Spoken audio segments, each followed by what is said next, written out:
Hello, everyone, and welcome back to another episode of the Music Chronicles podcast. I'm your host, Angelo Sarmiento, and I hope you guys are doing well. So, recently, a few days ago, it was announced that the drummer of Foo Fighters, Taylor Hawkins, passed away. They were in the middle of a tour in South America. They had just played Lollapalooza in Argentina, and Taylor Hawkins was found in his hotel room, dead.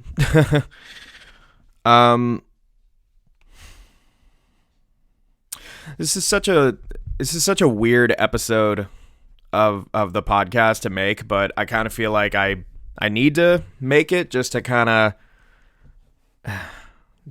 get things off my chest a little bit. I mean, I hate to, make such like a tragic situation like about me. I'm not trying to. I don't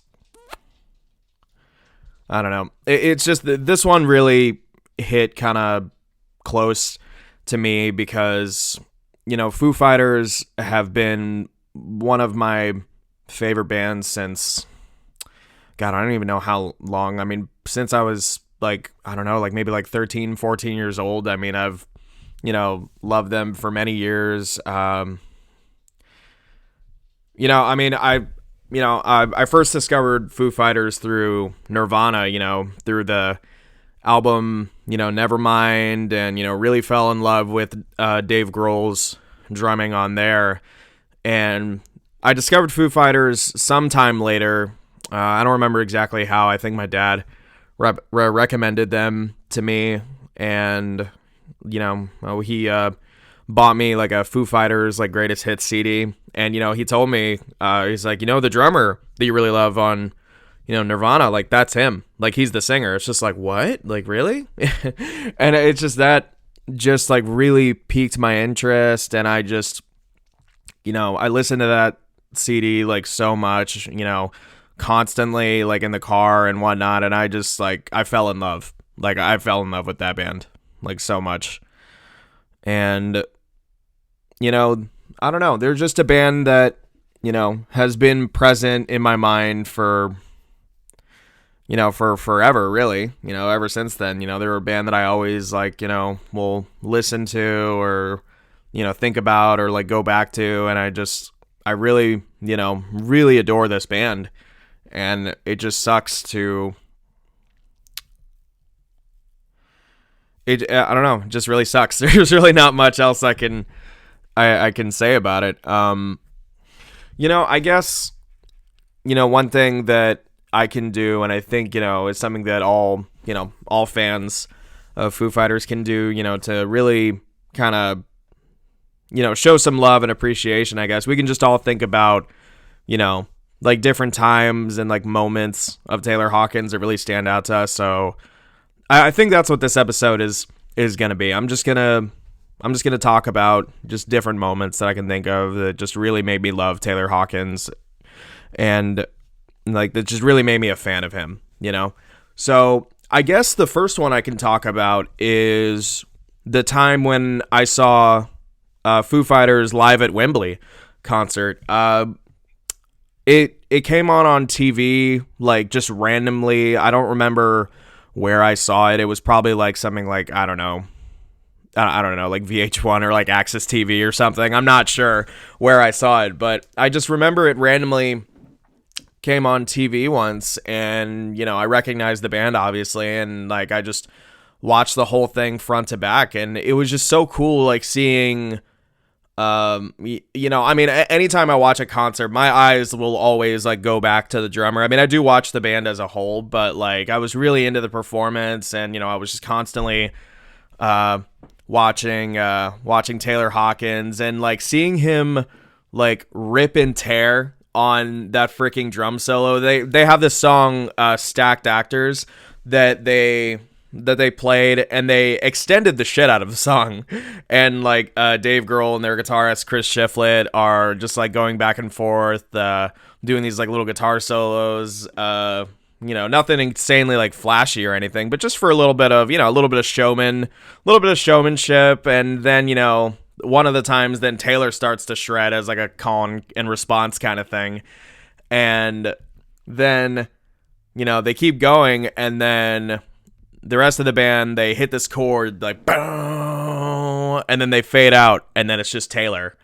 And like, just being, the young drummer that I am watching this, like my mind was just like, oh, like what? And just like seeing this dude just freaking, like, I don't even know how long the solo is. Like it probably, I don't know, the solo probably goes on for like maybe like 5-6 minutes or something. Like just the drummer just like tearing it up. And like that was like the first moment that I really like took notice of like Taylor Hawkins. Like I already loved the Foo Fighters, and like obviously I loved, the drumming in it, but like now I had a face to the name. Now like I could see, this like skinny blonde like dude that just looked like he was just straight out of the 70s. Like he just looked like a surfer dude out of the 70s with like the long blonde hair and just like freaking just going at it with like so much energy and like so much like passion. And like it just like really like blew me away. But what really blew me away even more was that this dude could sing. Not only was he a drummer, but like he actually had a very like unique and like really good voice. Like he had this very like his voice is a lot different than, Dave Grohl's. Like it's a bit higher and a bit like raspier.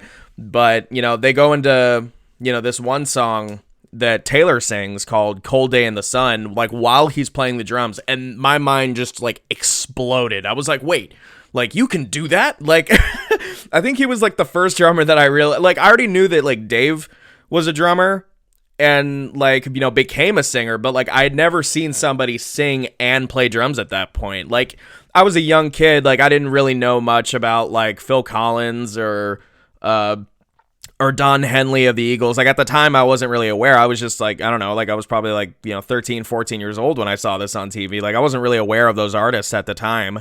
So like Taylor was like the first drummer that I saw where I was like, wait, that's possible. That's a thing you can do. And that just like my mind just exploded. And to make matters even even more like mind-blowing for me, like then near the end of the concert,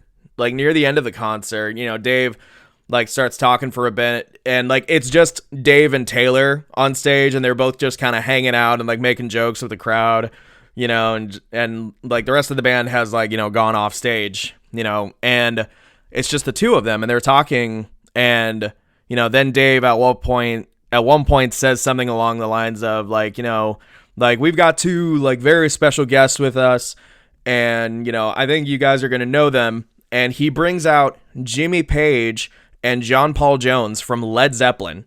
Like, and as a kid, like I just listened to a lot of what my dad listened to, like Rush and definitely Led Zeppelin. So I knew who these guys were. As soon as he said Jimmy Page and John Paul Jones, I was like, wait, what the hell? And like they just like came out on stage, and Dave Grohl got behind the drums, and like already I was in, because I was like, oh my god, I finally get to see like a really good quality like video of like Dave Grohl playing the drums.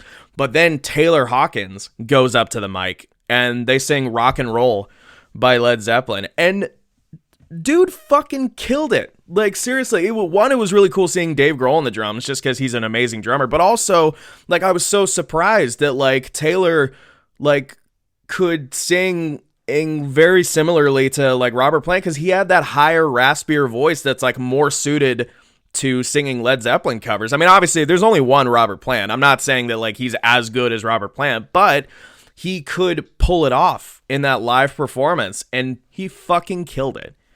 And I love it. It's still one of my favorite moments like of Taylor's and of the Foo Fighters. Like I have that concert on Blu-ray now, and like I watch it every now and again, and it's such a great concert, man. The energy is so real, and it just, I don't know, there's just something about that concert. It's one of my favorite concerts of all time. I think my favorite concert film to this day is still Through the Never by Metallica, but the Foo Fighters Live at Wembley is like, it's a very close second, just because of how much I love the band. And like just seeing, like Dave Grohl and Taylor Hawkins, two of my favorite drummers, kill it. And also, you know, at the time when I first saw it, seeing Taylor Hawkins sing for the first time while playing the drums and then sing again with two of the members of Led Zeppelin, like as their backing band, it's so fucking cool, man. It's such a cool concert. I highly recommend it. You can find clips of it on YouTube if you just don't want to watch the whole thing. You can find clips of it, but like it's such an amazing concert. Oh man. And trying to think of like, you know, more moments, because I don't know, like it's the whole situation of this is really sad and really, man, it really like fucking bums me out. And like I'm still I'm recording this a few days after it was announced that he passed away, and like I'm still trying to like wrap my mind around it, but I'm trying to keep this like positive and just talk about cool moments, but it's just like it's just hard. I'm like trying to hold myself together right now. Like it feels so weird just recording into a mic and talking about this, but I kind of feel like I need to do this as like my own like personal therapy. Like one of my heroes fucking, God, I don't even want to, okay, whatever. Anyway, yeah. Another really cool moment that I want to talk about is, going back to like more films and stuff, the Foo Fighters documentary, Back and Forth. Like this is one of the, you know, like Foo Fighters, when it comes to this band, there's a lot of like firsts for me as like a fan of music. And this is like one of the first times I ever saw like this is the first like time I ever got an idea of like what the recording process is like. This was like my first like insight and like getting to see like, oh, this is how one of my favorite bands records an album, because the documentary Back and Forth, like it's probably about an hour and a half long. And the first hour of the movie is like detailing the entire Foo Fighters history from the very beginning to about 2009, 2010-ish, around the time that they recorded the documentary. So at the time it was like to the present. And then the last half hour of the movie, the last 30 minutes, is them recording their album Wasting Light. And you know, Wasting Light, which came out in 2011, was recorded in a very different manner to a lot of other like Foo Fighters records. They didn't go to any studio, and they didn't go to even their Studio 606, which is kind of like the Foo Fighters HQ. What they did is they took a bunch of recording equipment. They took a tape machine, a Neve console, you know, which they talked about in greater detail in the Sound City documentary. They took that and they put it in Dave's house, and they essentially recorded in Dave's house. They tracked drums I want to say they tracked it in Dave's garage, but like I don't know, like the way the documentary kind of makes it looks like it was recorded in like various parts of the house. Like I don't think it was just the garage. But yeah, they took all this professional recording equipment and they recorded to tape, like not even digitally. They recorded to tape in Dave Grohl's house. And it was the first time that I got to see like, you know, a drummer like recording and all that stuff. And what I really like about it, what I really appreciate it, is they show a lot of the struggles and the mistakes that like Taylor went through while he was recording drums. Like, you know, in my mind, this dude's like, I mean, you know, I try to avoid this phrase with any musician because they're just, you know, they're just people. Like, even if I'm a fan of them, but like to me, like a teenager, like Taylor Hawkins is like a god. Like, there's no way like he makes mistakes or whatever in my, you know, young, naive, like brain's head or whatever. Brain's head, whatever. In my young, naive way of thinking back then. But, you know, then you see him record and there's times where, like, he's playing and to me, like, it sounds like he's playing perfectly, but then he's just like, fuck, and then he just, like, stops. He's like, I missed, like, a fill or I messed up a part, and then, you know, there's another take where, like, he breaks a drumstick, like, in the middle of it. He's like, oh, guys, sorry, I broke a drumstick, we gotta start over, and it was really cool, like, seeing that, like, you know, even though he's a professional musician, he's also human too, and he makes mistakes. And like he even talked about it in like, you know, there's like interviews like that they cut back and forth from while they're recording, and he's just like, yeah, like I go through a very deep like, this is in Taylor's words, like, he was like, I go through a very deep self-loathing phase in the middle of the recording where I feel like I'm the worst drummer in the world, but eventually I get comfortable enough, and then, you know, I'm able to lay down the parts, and then it just becomes a Foo Fighters song, and it becomes natural to me. But, like, it was really interesting hearing one of my personal heroes, like, say that and admit that, and there was something about that just kind of made things seem more possible to me, even though at the time I had never been in a band and I definitely never set foot in a recording studio. But there was just something about it that kind of gave me a lot of, like, inspiration and gave me a lot of hope. Like, I was like, maybe one day I'll do that. And I am doing that right now with my band, and I go through it all the fucking time. Like, I recently wrapped up recording on my band's debut album, and, like, there are several moments. Shit, I mean, like, whenever I get Shane back on the podcast, like, he can tell you all about it. I, like, am very hard on myself and, like, will make a bunch of mistakes, but eventually we get to a place where I play the part really well, and, like, then it becomes, you know, what will be known as a Submit Thy Will song, you know? Like, whenever we release this first album, you know, it just is what it is. You go through, you know, you get the red light fever and you go through a bit of a, like, fuck, I suck kind of, like, process, but then you get through it, and then, you know, you make a song.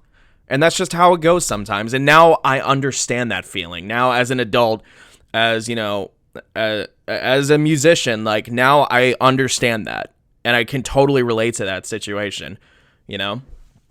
But that was kind of the first time that I ever really, like, I got to see him in the live Wembley movie, and then he became a god in my eyes. But then I saw him and Dave Grohl, for that matter, in the Foo Fighters Back and Forth documentary, and then they went from, you know, being like gods in my mind, like these untouchable things, to people. They became men in my eyes, and I understood that even though they're my personal heroes, they're just people, you know. And I got to, like there were that, it was just, I don't know, it was just a really cool thing to experience for the first time. And I love that documentary. It's a fantastic film, and, like, I feel like you get to know every member of the Foo Fighters really well, both, like, actual members of the band and former members of the band. Like, you get to meet them too, and they get to interview as well. Like, it's a great documentary. I highly recommend it. You know, as are a lot of the documentaries that Dave Grohl is involved with. Like, I mean, the Back and Forth documentary, Sound City. Oh my gosh, I'll have to do a podcast on that movie alone. That's an amazing documentary. And, like, their documentary series, Sonic Highways. Oh, you know what? That's another one. That's another moment. I absolutely love the Sonic Highways documentary. I'll be honest, not crazy about the album that came along with it. But that was kind of another instance. There's a moment in there, like, so, okay, let me back up a bit. So for anybody who doesn't know, the Sonic Highways documentary series is a documentary series done by the Foo Fighters where they go from city to city that has some sort of historical musical significance. Like, you know, in the first episode, they go to Chicago, and then in the second episode, they go to Washington, D.C.? Yeah, they go to Washington, D.C., and then they go to Nashville, and then they go to L.A., and then they go to, like, Austin, like, and, like, they go to all these cities that have some kind of, like, musical significance to them, like, some sort of, like, deep musical history in, like, whatever scene it is, and they talk to people there, they interview them, but then while they're doing this, they're also writing a song while they're in the city, and they're, like, making an album. So they go to 8 cities, and then they make 8 songs, and then that's, like, the Sonic Highways album. And what's cool is, for one of these cities, I want to say, oh gosh, I can't remember. I want to say it's in Los Angeles. They record this song. Oh gosh, it's been so long. I'll be honest, like, it's been a while since I've listened to the Sonic Highways album. I don't remember all the names of the songs. Like, it's been that long. Sonic Highways. What was the name of the song? What was it? Outside. Okay, yeah. So they do this song Outside that they write in California, some like in LA, I think. I'm not sure. And what's cool is on all of these songs they collaborate with different like guitarists and different like musicians. And on this particular song, because it's in California, they collaborate with the guitarist Joe Walsh from the Eagles. And Taylor Hawkins is a huge Eagles fan.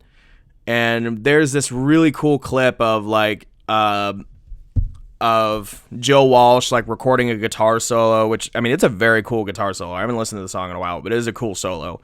Like very like soulful and very like it sounds very much like an Eagles, like a guitar solo you would hear on an Eagles song.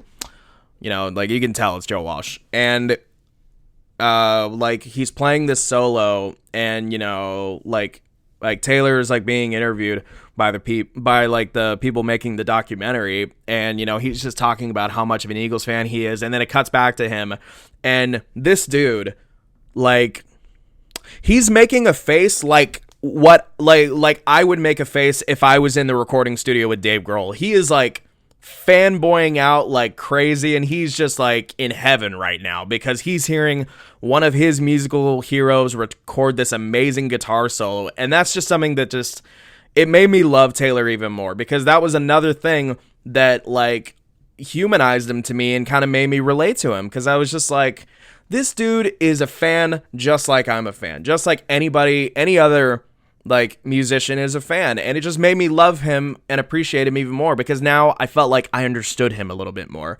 I'm like, oh, he's an Eagles fan. He grew up with like posters of the Eagles like on his walls, and like he just like he's taken back in this moment. He's taken back to the time when he was a kid and he just grew up listening to the Eagles, and he's just in love right now. He is just in musical heaven.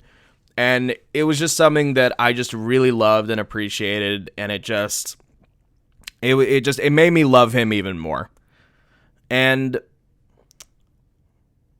not only that, but like it just like all those documentaries made me love the Foo Fighters even more because I felt like I got to see so much of them outside of their music. I love listening to their songs and like their albums, and like I air drum to all of them like all the fucking time. But like what's cool is I felt like more than I have any other band except for maybe Metallica, I've gotten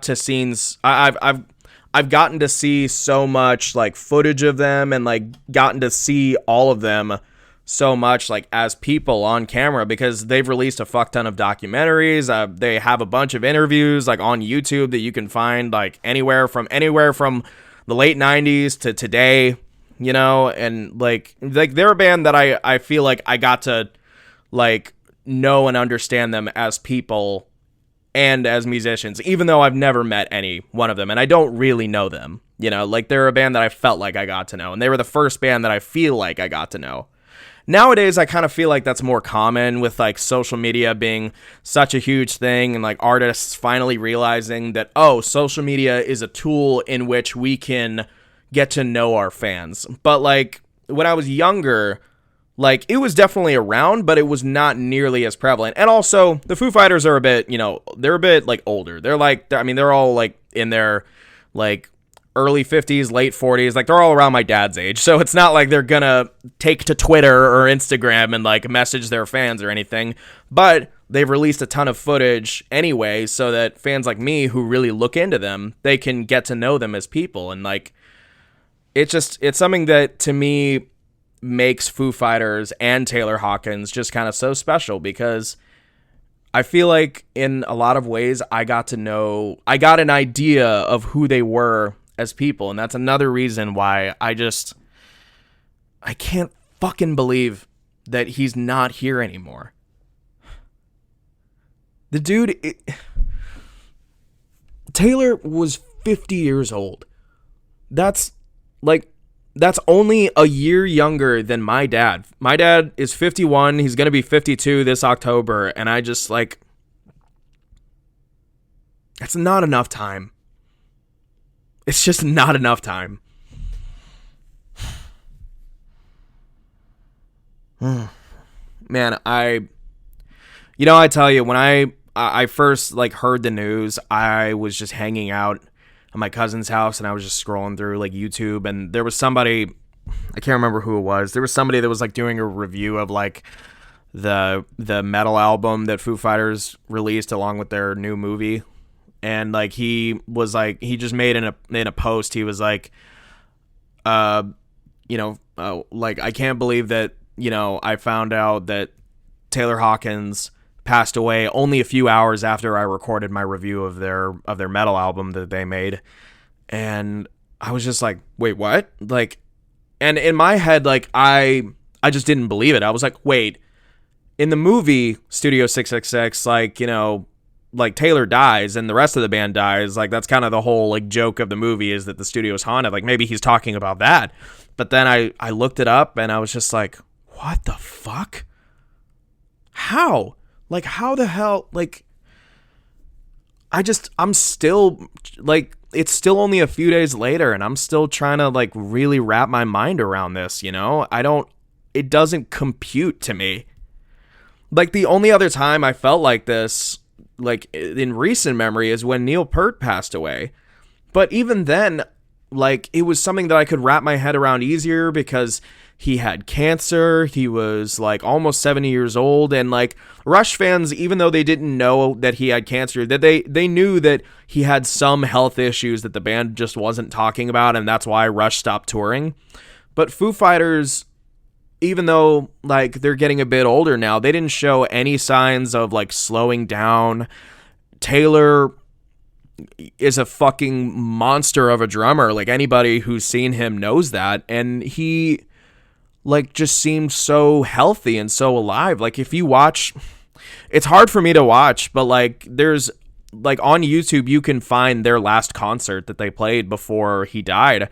And Taylor just seems so like healthy and so happy and so well rested. Like it just doesn't make sense. I can't wrap my head around the fact that this guy who has inspired me so much and who is just somebody that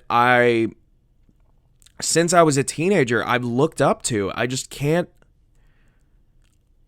It just doesn't make sense. It just doesn't.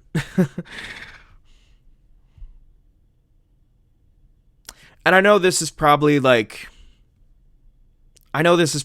really dramatic to record like this and to just be like, I don't know, to make a podcast around this. And like, I don't know, maybe some people will think it's in poor taste, but I don't know. I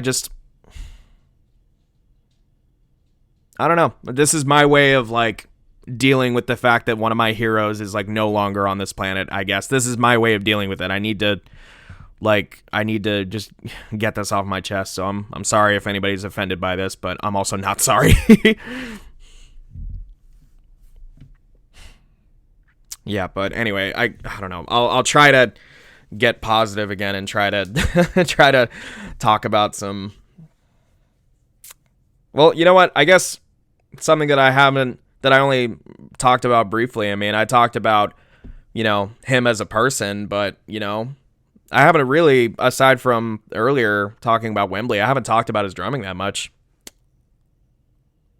I mean, first off, like I said before, dude is a fucking monster drummer.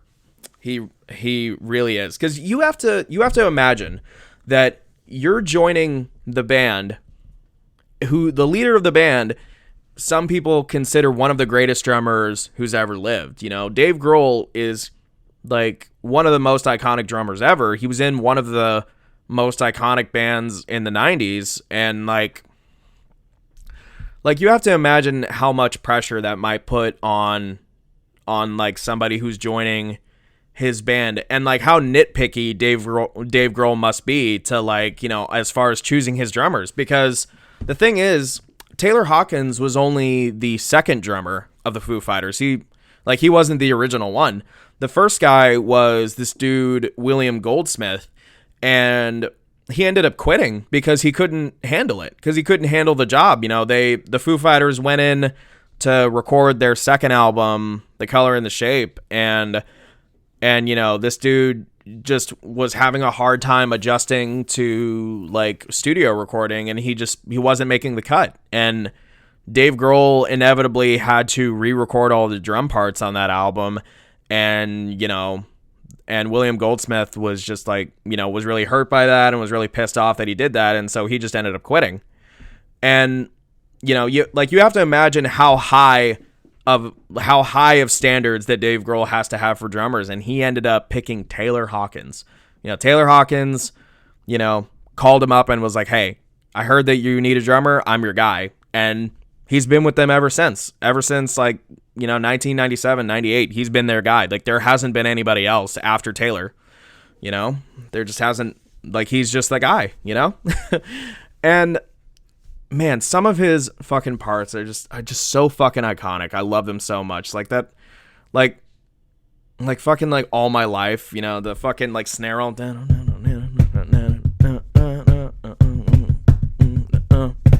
Like, oh, that fucking snare roll on there. That probably sounds absolutely lame on my desk, but like, I don't exactly have the means to record like a drum part for this. This is just something that I'm doing. But yeah, I mean, like that fucking like snare roll and All My Life, and fucking, and I mean the Pretender, I mean Rope. Oh dude, Rope. Okay. You know what? Real quick, I want to talk about their song Rope. Okay. So the Foo Fighters documentary, Back and Forth, like it ends with them recording their 2011 album Wasting Light, which probably to this day is still my favorite Foo Fighters album, even though like it's not like one of their older, it's kind of old by now. It's like over 10 years old, but like compared to like their classic albums like The Color and the Shape or There's Nothing Left to Lose or whatever, like, this definitely isn't like one of their classic albums, but it's still like one of my favorites to this day. I mean, like, front to back, it's just like killer performances, amazing songs, like from all the band. I mean, like, and what's cool about Rope is just that it kind of really lets Taylor Hawkins like let loose a little bit, which, Taylor Hawkins always like really outperforms and like outdoes himself on all the songs, but like, it's a Foo Fighters song. Most of their songs are pretty like straightforward ahead rock songs, but hey, Taylor was a fucking like master at like, he was a master rock drummer. He just is. That's what he did, and he did it beautifully. But with Rope, you really get to see him let loose a little bit. He's got this really cool like Neil Peart-esque ride groove that like goes throughout the chorus, and he's got these like fucking insane like fills throughout. And even cooler is that like in the midway point through the song, there's like a little miniature like fucking drum solo in the song. Like it's a really fucking cool song. Like, go check it out. Like, Rope by Foo Fighters. It's just the drumming on it is like some of Taylor's best, and it's just a fucking banger of a track. It's fucking amazing. Like, seriously.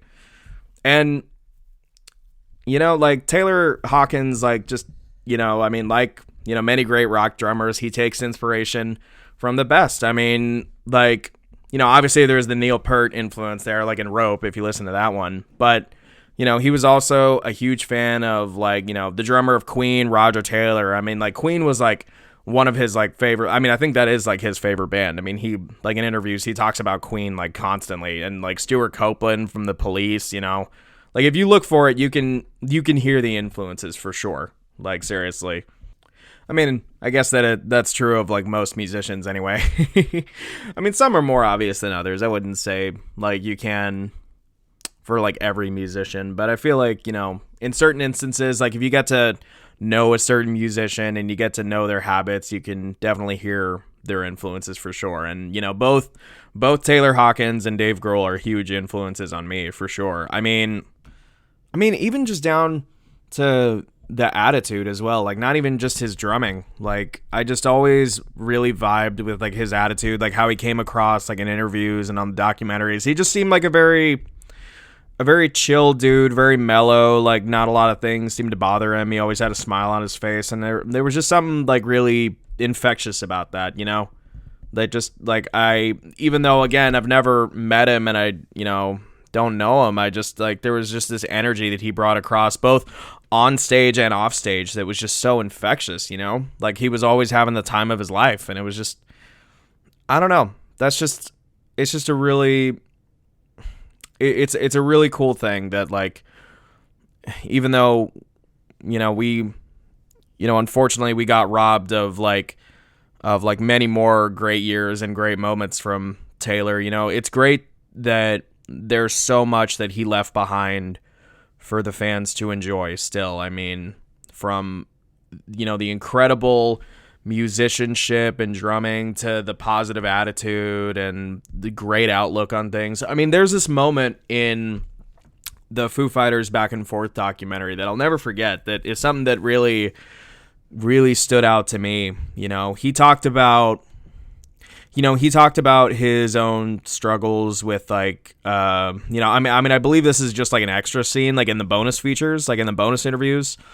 Like, I don't know if I don't think it actually made the final cut, but I did watch it just because I owned it on DVD. I own it on Blu-ray, and I just, I obsess over, I obsessed over the band, and, I had to own all sorts of Foo Fighters memorabilia and all that shit. So,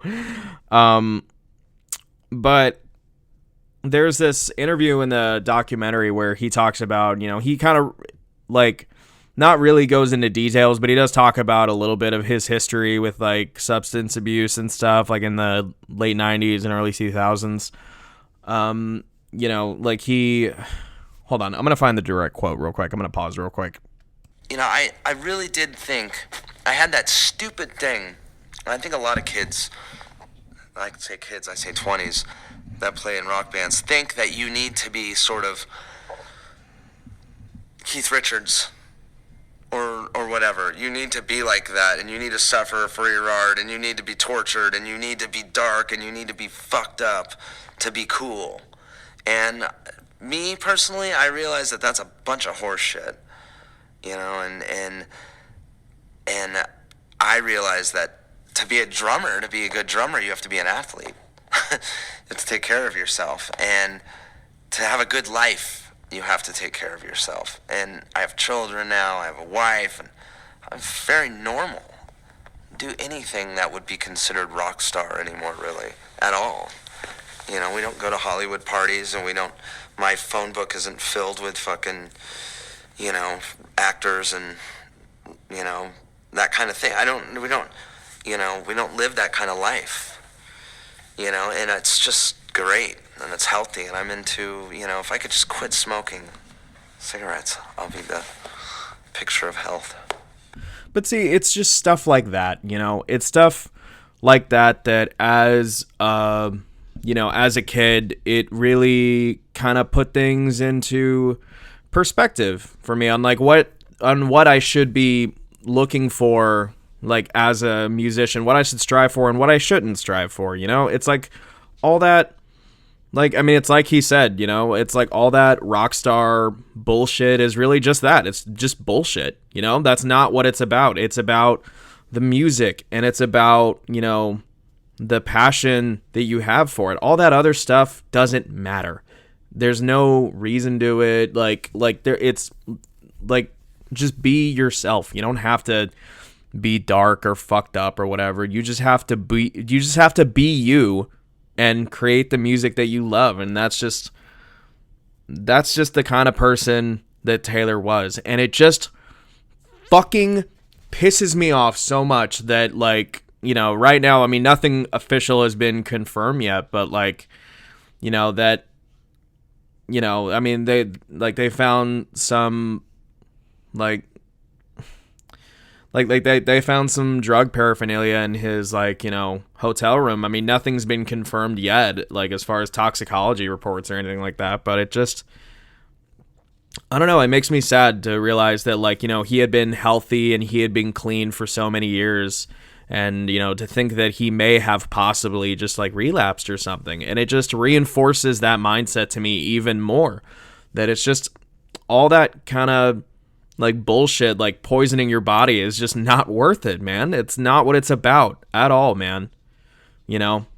But I don't want to shine any sort of, negative light on Taylor, because he really seemed like a fucking great guy, and he really did, just provide a lot of like positive energy and a lot of positive influence to young musicians like myself, and that's what I'm always going to remember him for, even though, maybe he had a lapse in judgment that unfortunately ended his life. What I'm going to remember him for is the music that he created and, the positive like outlook that he had on life. That's what I'm going to remember him for. And that's why he's one of my favorite drummers of all time and always will be. And hell, he's the reason that I play Gretsch, Anybody who's ever, seen any drumming posts that I make on my personal page, or like anybody who's seen Submit Thy Will live, they see that Gretsch kid, and that's Taylor, man. He's the reason. He's the reason that I love that company so much. He's the reason that, little fun fact, little Easter egg, for whenever the album comes out, Submit Thy Will has a song, Louder Than Words, and there's a drum beat in the chorus that the phrase ends with this like snare hit where it's like, like it ends similarly to the drumming in Times Like These. So, Foo Fighters has a song, Time Like These, where like the drums kind of do this backbeat.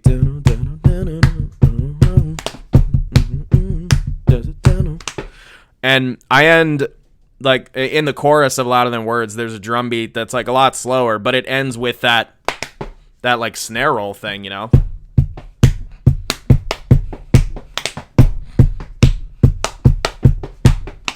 it's the same deal. That was a choice, and what's funny is when I wrote that part, I wasn't even thinking about the Foo Fighters at that time. That's just something that came naturally, but it wasn't until I listened back to it and I was just like, I totally took that from Times Like These. But what's great about that is that it's just, sometimes as musicians, that's what we do. We wear our influences on our sleeves, and, that's forever immortalized on our album. That little nod and that little show of appreciation to Taylor Hawkins, a fucking amazing drummer. I can only hope to be like, as good as him one day, and I hope that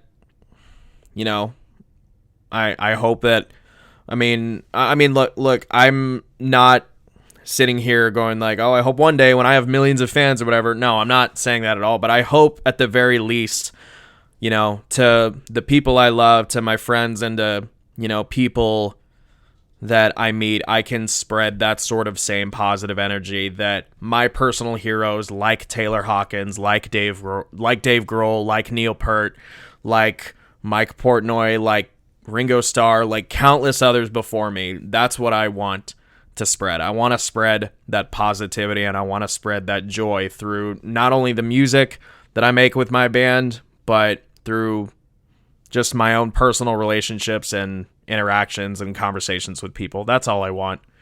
And that's what Taylor Hawkins taught me.